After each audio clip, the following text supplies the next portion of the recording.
Greetings to all of our viewers around the world. This season of the year is one that was very critical in the history of God's church. Events that occurred at this season of the year, a century and a half or so before the coming of Jesus Christ, are critically important to an understanding of the church's future. It has been my desire over the years to give spiritual food in due season, to follow Matthew 24, verses 44 to 45, and to give spiritual food in due season. And so today, the topic is going to be, Fear Not, Little Flock, a Hanukkah Homily. Fear not, little flock, a Hanukkah Homily. On the sacred calendar, Hanukkah is coming in about 2 weeks from the time that this talk is being recorded. The events occurred on the Roman calendar right around the time of this recording. Now, don't worry if you have a trouble spelling Hanukkah. A lady, I think her name was Emily Franklin, wrote a book in 2012 entitled How to Spell Hanukkah and Other Holiday Dilemmas. I think she had 18 of them, maybe 18 holiday dilemmas, but one of them was how to spell Hanukkah. But I like to spell it in a more scholarly way, Hanukkah, and the scholars would put a dot under that first H because it's a chet rather than a hey, so it's Hanukkah. All right, anyway, but you can spell it without the dot, just Hanukkah, but there's other ways to spell it. But the point is that there's a lesson I want to give from that festival. There are so many lessons that one can gain from studying about that festival. It's not commanded upon the Church of God to observe. It is something that Jewish people observe. And, of course, Jesus Christ as a Jew observed today. It's not commanded on everybody to observe, but the events that occurred are very important. You know, when you look at the Bible, the book of John, the writings of John come at the end. And the writings of John are brilliant in terms of tying up together the message of the Bible, going back to the Old Testament and tying it in very exquisitely with the New Testament. And when John wrote the book of Revelation, and he talked about the 7 congregations in Asia Minor, he tied each of them in with a stage in the history of the Old Covenant church, with the church that began in Acts 7:37 with the church in the wilderness, as it's called, the congregation in the wilderness. So you have Ephesus, Smyrna, Pergamos, Thyatira, Sardis, Philadelphia, and Laodicea. In Old Testament times, you begin with the church under Moses, Joshua, and the elders. Then you go to the church ruled by judges. Then you go to the church ruled by the united monarchy. Then you go to the church ruled by the divided monarchy. Then you go to the church ruled by governors who had to give tribute to a foreign empire. There was local autonomy, but the governors ruled as, in effect, tax collectors, collecting tribute for the alien empire that controlled them. And this was the 5th stage of history of the Old Testament church. And it is the basis for the Sardis congregation that John writes about in the book of Revelation. So you can call these people the Old Testament sardines. Then you go on to the 6th era, and that was the basis for Philadelphia. And I want to talk about that. That is when the Jews were ruled by priests who ruled as kings, priests and kings, the Hasmonean dynasty. And they knew that the promise of messiahship was in the tribe of Judah and in the family of David. So they knew they were ruling temporarily until such time as the Messiah would come, the descendant of David. But they took on the mantle of priest and king. And I want to go to Revelation 3. And they ruled for about a century before the Laodicean, the 7th stage were the rule of the scribes and Pharisees, which is the basis for the Laodicean congregation in Revelation.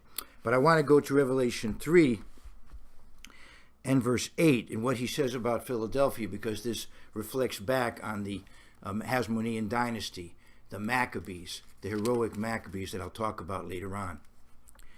He says, I know your works. See, I've set before you an open door, and no one can shut it. For you have a little strength, and have kept my word, and have not denied my name. They had a little strength, but God added to their strength. He gave them a great victory, and many victories over time. So I want to go back to that period of history, very critically important. How important is it? If you look at end-time prophecies, eschatology, they are the antitype of the historic type I'm going to talk about today.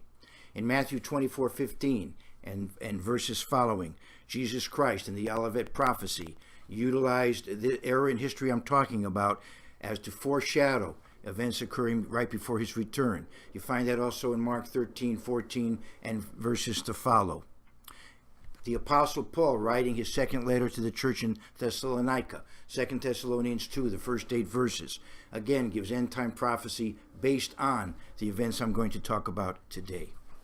So let's go back to the prophecies of this event, of these events that occurred at this time of the year.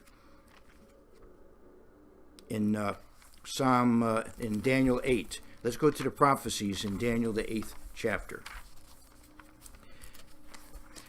And here we have prophecies of Alexander, who would rule. Well, first we have the Medo-Persian Empire, then we have the Greco-Macedonian Empire, and then if you keep reading the prophecy, it breaks into 4 major empires.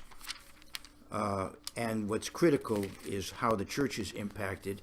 The Holy Land is a bridge between Syria and Egypt.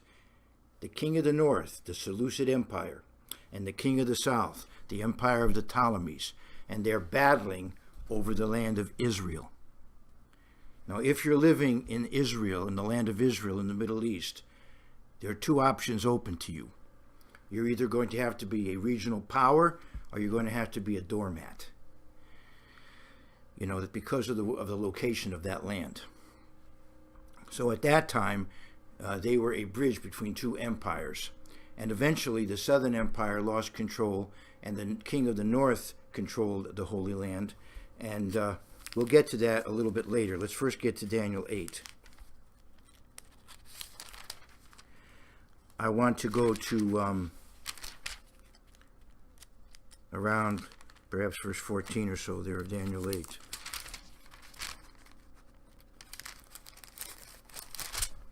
Daniel 8:14 or so, a little bit further. Let's go to the verse 8:8.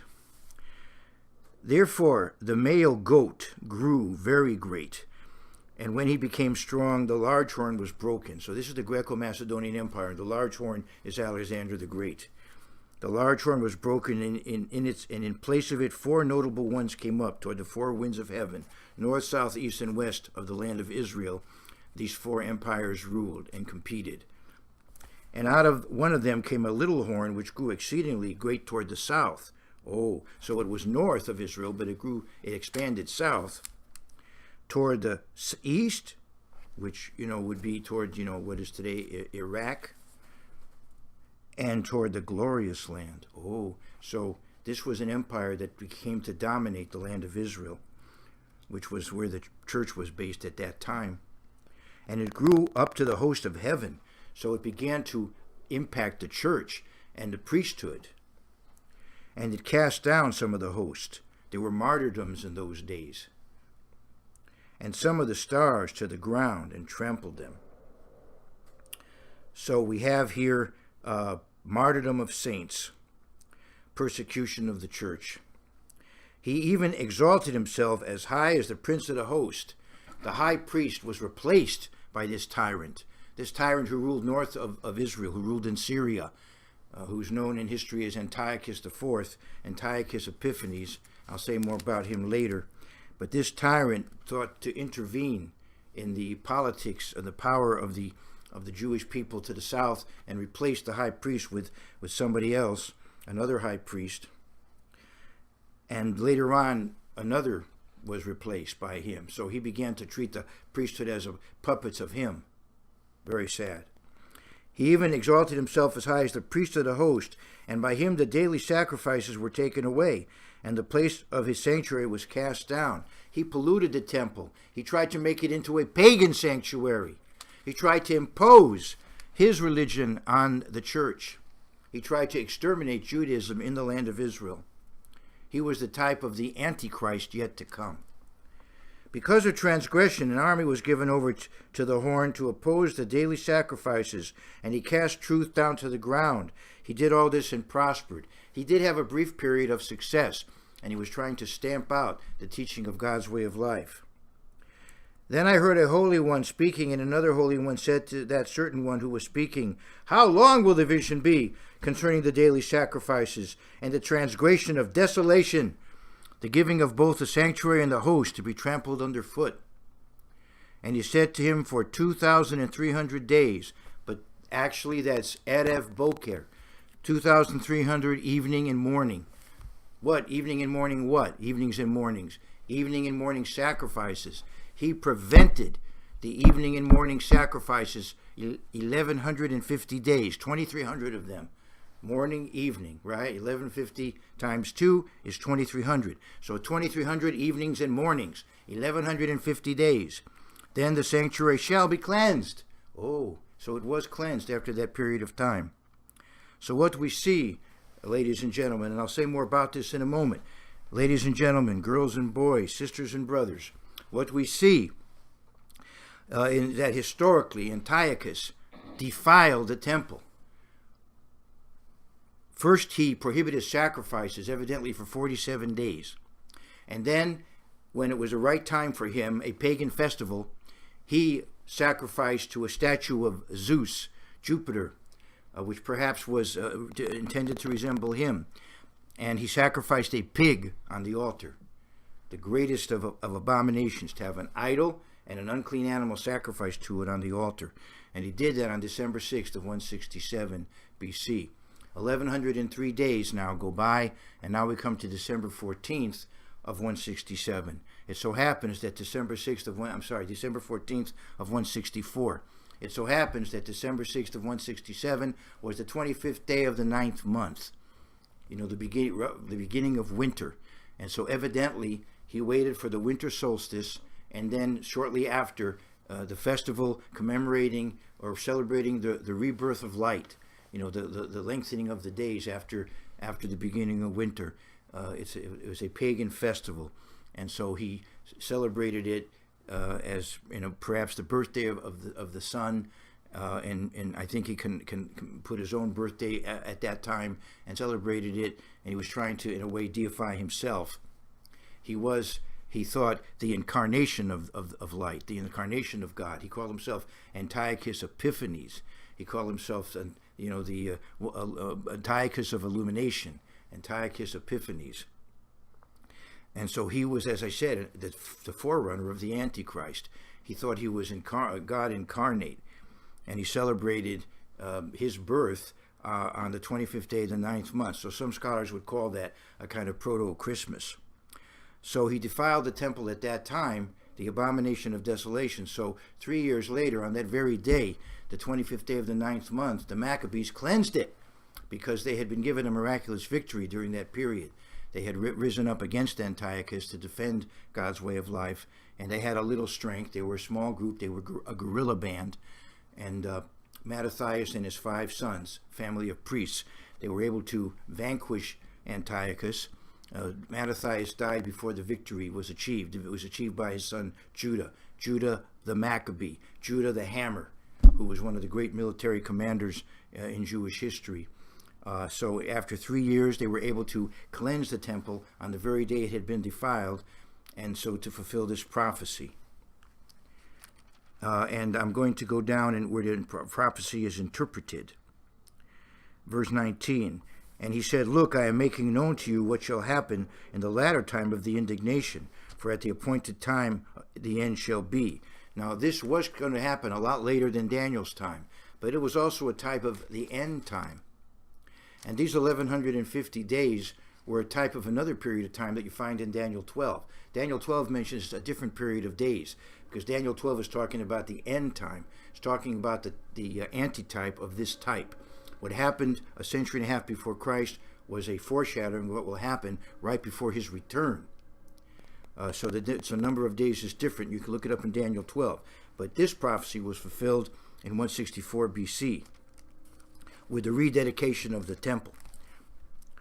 Verse 20, the ram which you saw having the two horns, they are the kings of Media and Persia. And the male goat is the kingdom of Greece. The large horn that is between its eyes is the first king, Alexander the Great. As for the broken horn and the four that stood up in its place, 4 kingdoms shall arise out of that nation, but not with its power. And in the latter time of their kingdom, when the transgressors have reached their fullness, a king shall arise having fierce features, who understands sinister schemes. That's Antiochus Epiphanes. His power shall be mighty, but not by his own power. So he has supernatural help. Demonic forces are behind him. He shall destroy fearfully and shall prosper and thrive. He shall destroy the mighty and also the holy people. Yes, martyrdoms occurred at that time as people stood up for the truth. Through his cunning he shall cause deceit to prosper under his rule, and he shall exalt himself in his heart. He shall destroy many in their prosperity. He shall even rise against the prince of princes. So he'll take away the wealth of people and give it to his people. And he shall even rise against the prince of princes. This was done in type when he replaced the high priest. But in terms of the antitype, he's going to oppose the prince of princes, which of course is talking about Jesus Christ, King of kings, Lord of lords, at his return. And of course Christ defeats him. But he shall be broken without human means. Oh, God intervened miraculously for the Maccabees. And in the end time, of course, again, we'll have, even in a more powerful way, supernatural intervention. God himself will defeat the Antichrist. And the vision of the evenings and mornings, you see the two sacrifices, evening and morning sacrifice, which was told is true. Therefore, seal up the vision, for it refers to many days in the future. So it was not going to be fulfilled in Daniel's day. And actually, it was fulfilled much later, but it will be fulfilled also in a more dramatic way right before the second coming of Christ. And in Daniel 11, we find more material, again, prophetic, because, Daniel didn't live to see it. But we find more material on Antiochus. I want to go to verse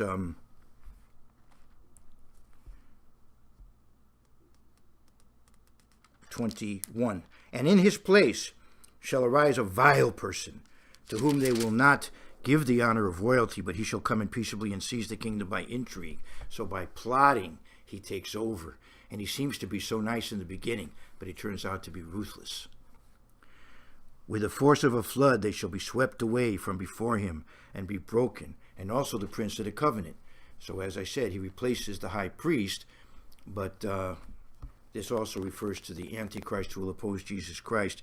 And after the league is made with him, let's just jump down to verse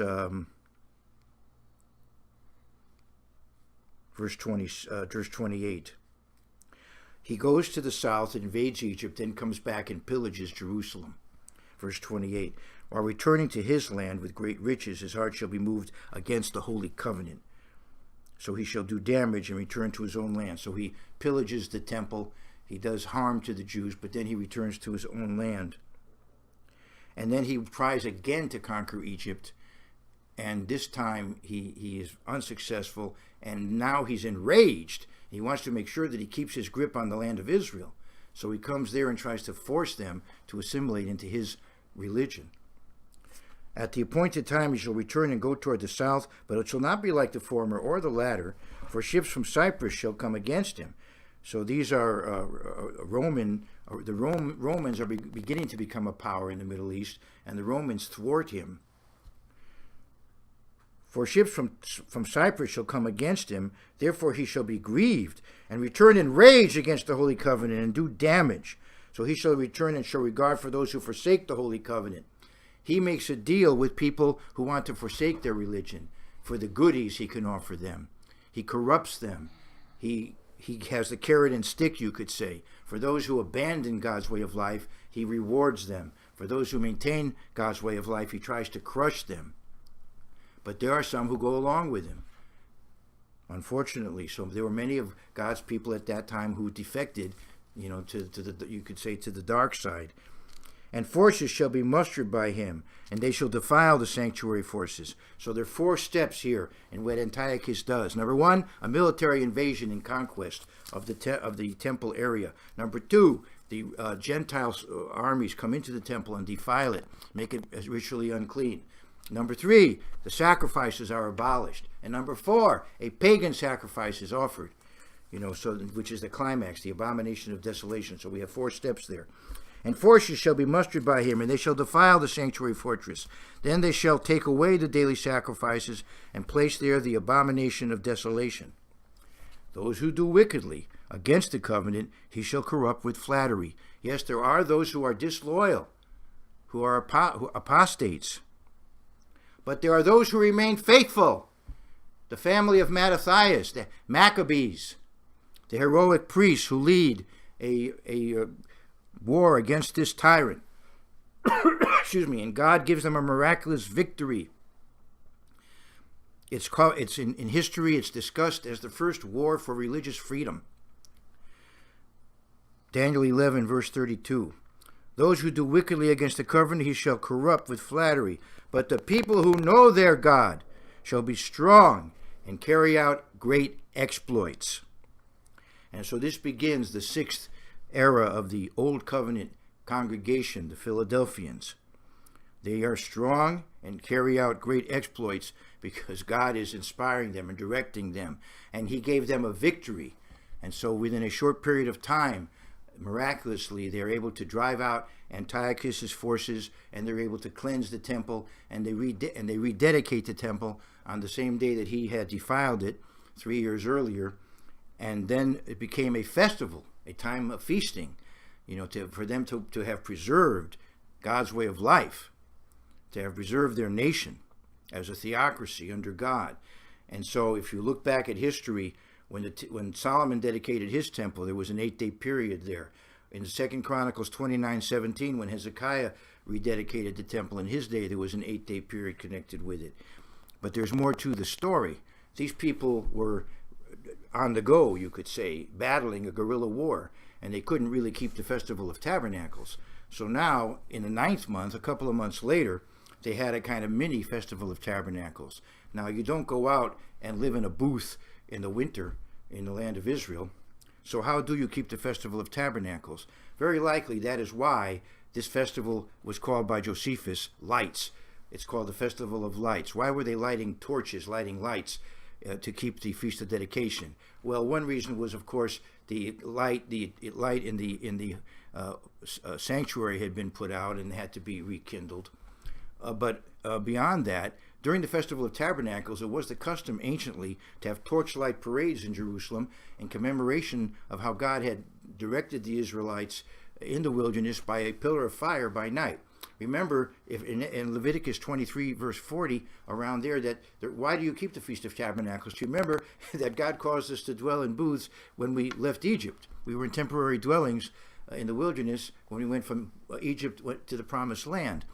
And so during the Festival of Tabernacles in ancient times, there were torchlight parades in ancient Israel, recapturing the concept of how God led the people in a pillar of fire. So how would they keep the Feast of Tabernacles in December to have kind of a mini feast? Well, as I said, they weren't going to go out and dwell in a booth on chilly, rainy weather, but they could have torches that light torches. So that's very possibly why it became associated with that festival, and Josephus calls it Lights, the Festival of Lights. But in any case, they did declare a festival, an 8-day festival, and they were keeping it all those years. Now and still do to this day. Now those Jews who fought against Antiochus, they were referred to as the Hasidim, the ones who were devout, the pious ones. It's translated in the Bible as the saints. Hasidim, a Hasid, is a person who has the characteristic of chesed, loving kindness. So a saint is a person who has loving kindness. In Zechariah 4 and verse 6, This is a scripture that Jews read in the synagogue during the Festival of Hanukkah, Zechariah 4:6, and it does capture the spirit of the festival, of the Feast of Dedication. So he answered and said to me, this is the word of the Eternal to Zerubbabel, not by might, nor by power, but by my Spirit, says the Eternal of Hosts. So it was a miraculous victory that they won. And so they recognized that, and so they declared an 8-day festival and praised God for his intervention. Psalm 149 applies to that season. And let's go there. Psalm 149.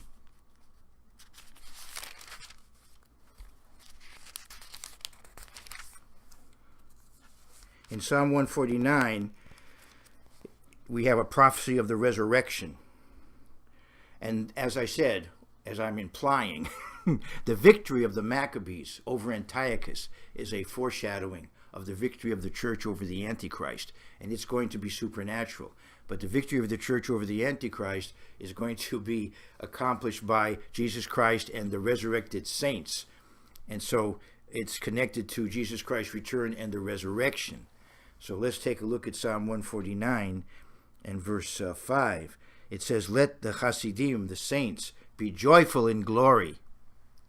As they are resurrected, let them sing aloud on their bed. Or actually, a better translation is, let them sing joyfully on their bed. Yalzu Hasidim b'chavod. Yirananu al mishkavam. Says, let the saints be joyful in glory. Let them sing joyfully on their bed. Now, when you get up in the morning, what's your normal reaction? I knew an evangelist who told us that he was very kind of grumpy and grouchy when he got up in the morning. And so he used to just lie in bed yelling, Jews! Jews! Well, all right. I felt kind of sorry for his wife, actually. But how do you get up in the morning? Are you in a positive frame of mind? Oh, what a beautiful morning. Oh, what a wonderful day. How many of you are like that in the morning? Well, when we wake up in the resurrection, we're going to be very positive and very joyful, obviously. You know, resurrected from the death, which for us will be like a sleep, because we look forward to the resurrection. So let the saints be joyful in glory. Let them sing joyfully on their bed. Let the high praises of God be in their mouth and a two-edged sword in their hand, to execute vengeance on the nations and punishment on the peoples. As spirit beings, we can do that. We can't do that now as Christians, but as spirit beings, we can do that under Jesus Christ. To bind their kings with chains and their nobles with fetters of iron.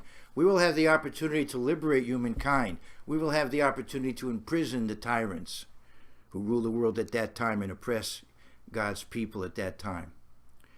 To execute on them the written judgment. This honor have all his saints. Hadarhu lechol chasidav. This honor have all his saints. Hallelujah. Praise ye the Eternal.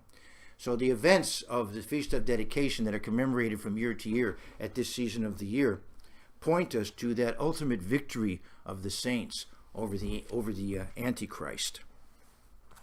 I'd like to go to John, the 10th chapter. And so Jesus Christ joined his fellow Jews in celebrating the Feast of Dedication. And this is one of the lessons of that festival, the ultimate victory of the saints over the wicked. John 10 and verse 22. Now it was the Feast of Dedication in Jerusalem, and it was winter. And Jesus walked in the temple in Solomon's porch. So here you see Jesus keeping this festival and celebrating it along with his fellow Jews. So as I said, Jewish Christians should be commemorating this festival.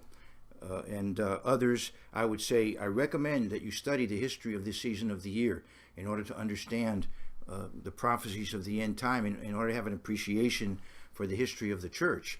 You know, you could look at the writings of Josephus. You could study, of course, good commentaries on Daniel 8 and Daniel 11. Good commentaries on John 10, 22, and 23. You could also look at the book of 1st Maccabees and 2nd Maccabees. If you have a New Revised Standard Version translation of the Bible, those books are included there. Or if you happen to own a Catholic translation of the Bible. The books are included there. So that is where historical material is available on this period of history that I'm talking about. So it'd be good for members of God's church to have an awareness of that history. And I want to turn now to the book of Luke, which was the basis, for the title of my talk. I want to go to Luke 12 and verse 32. Because the church over the centuries has been a minority, and it has not been our destiny, nor should it be, to rule the world at this time. But we are to keep alive the flame, the light of God's word, and to pass it on from generation to generation, and not to let the light go out. There's a song that Peter, Paul, and Mary recorded, the famous trio that were very big in the 60s. They recorded a song called Don't Let the Light Go Out, a Hanukkah song. And in a sense, we as God's people have been passing on that torch over the centuries, and not to let the light go out. But ultimately, that light will burst into flame, you might say, and ultimately the world will be not a dark world, but a world of light. And we are going to see the liberation of the world. We're going to see a world of peace and prosperity. We're going to see a civilization based on love. We're going to see the rule of Jesus Christ and the saints. And so as you think about the Festival of Hanukkah and the events that occurred at that time, which Jesus Christ commemorated in his human ministry, let's remember one of the very important lessons of that day, that if you are a part of God's church, then you are on the winning side. As I often say, I've read the end of the book and we win. Let's go to Luke 12 and verse 32. Do not fear, little flock, for it is your Father's good pleasure to give you the kingdom. Even if we were much larger, at times we have been in the history of God's church, even when God's church does become much larger, as it will later on in history, it will still be, relatively speaking to the entire human race, a little flock. But Jesus says to the church, do not fear, little flock, for it is your Father's good pleasure to give you the kingdom. A Hanukkah Homily.